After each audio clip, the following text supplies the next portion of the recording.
So in this problem, we have a cyclic quadrilateral whose vertices are A, B, C, and D. We need to show that the following trigonometric equation is true. So let us begin. First, what we'll do, we'll try to simplify each of the trigonometric ratios. So let's begin with cosine of 180 degrees minus A. Now this can be also represented as cosine of 2 times 90 degrees minus A.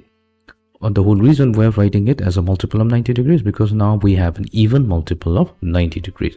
Whenever we have an even multiple of 90 degrees, then cosine is going to remain as cosine, but the new angle is going to be A.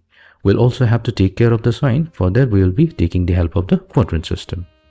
So we have 90 degree that's present in the first quadrant. The 2 times 90 degree means we are in the second quadrant.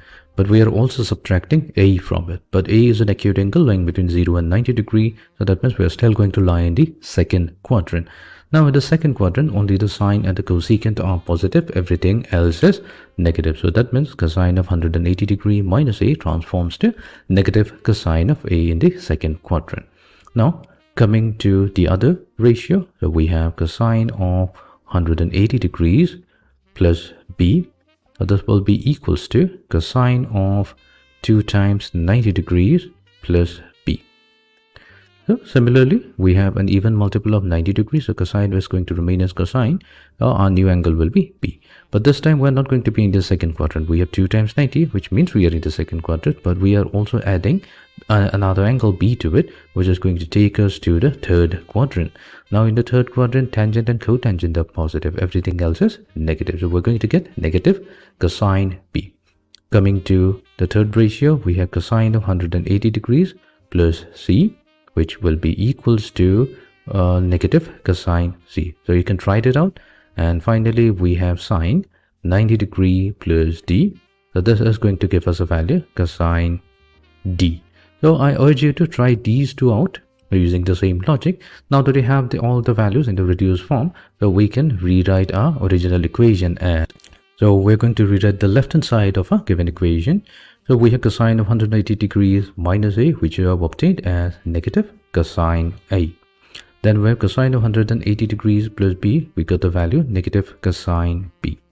Then cosine of 180 degree plus C gave us negative cosine of C. And we have negative sine 90 degree plus D, so that's going to be negative cosine D.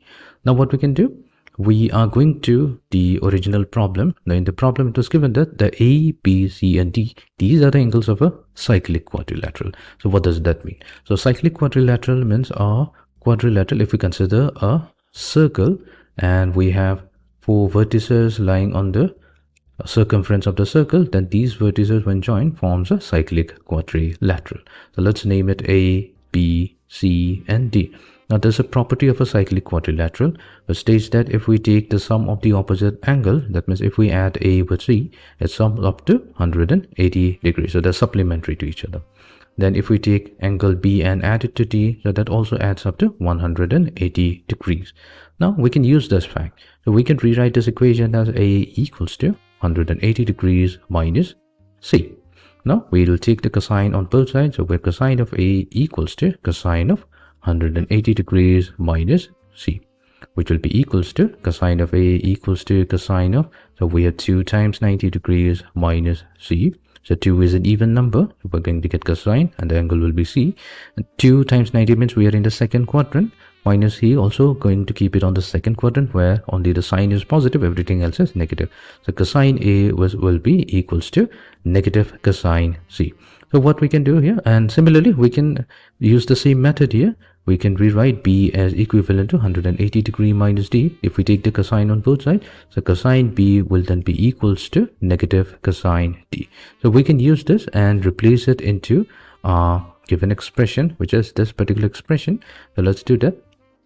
So this will be equals to, so we have negative cosine A minus cosine B. So let's keep it as it is.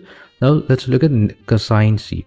So we have obtained that negative cosine C, that's cosine of A. So we can replace this with positive cosine A. Then we have negative cosine D, which we can replace with positive cosine B. Now clearly The first term and the third term cancels out, the second and the fourth term cancels out, leaving us with 0. Hence, we have successfully shown that there's given trigonometric expression that has a value equals to 0, or we can say the following equation is true, hence proved.